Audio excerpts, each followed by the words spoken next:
नमस्कार, मैं तृप्ति Bhatnagar, energy healer एवं कोच। स्वागत करती हूँ आपका अपने शो हर दिन कुछ कहता है में जानने के लिए दिसंबर 15 का खास पाठ। हमारे देश के पहले गृह मंत्री, उप प्रधानमंत्री और लौह पुरुष के नाम से मशहूर सरदार वल्लभ भाई पटेल की आज पुण्यतिथि है। उनका निधन 15 दिसंबर 1950 को मुंबई में दिल का दौरा पड़ने से हुआ था।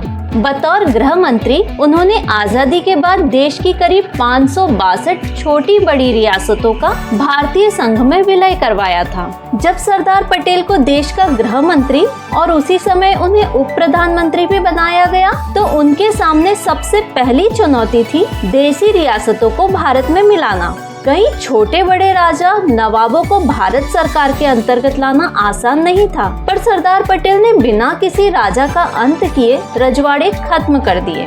उन्होंने न सिर्फ इस काम को सहजता से किया, बल्कि ऐसा करके उन्होंने भारतीय एकता का निर्माण भी किया और इसीलिए सरदार पटेल को नवीन भारत का निर्माता माना जाता है।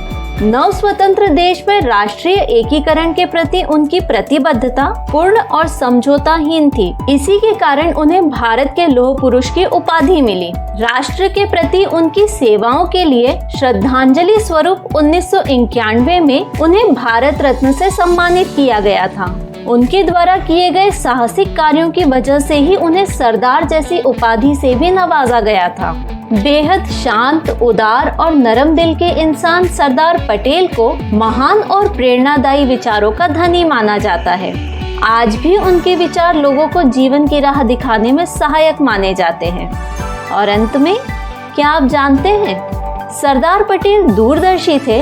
इस बात को उन्होंने तब भी साबित किया जब नवंबर 1950 में उन्होंने पंडित जवाहरलाल नेहरू को खत लिखकर चीन से संभावित खतरे के बारे में चेतावनी दी। भारत के उत्तर में चीन की घुसपैठ का उन्होंने अंदाजा लगा लिया था, लेकिन पंडित नेहरू ने उनकी बात पर ध्यान नहीं दिया और इसका परिणाम 1962 की चीन की लड़ाई थी। और सरदार पटेल भारत सरकार के एक बड़े पद पर कार्यरत रहे हैं। अपने सशक्त व्यक्तित्व और कार्यशैली के धनी देश के लौह पुरुष सरदार पटेल के पास खुद का मकान तक नहीं था। वे अहमदाबाद में एक किराए के मकान में रहते थे और जब उनका निधन हुआ तो उनके बैंक खाते में मात्र 260 रुपए थे।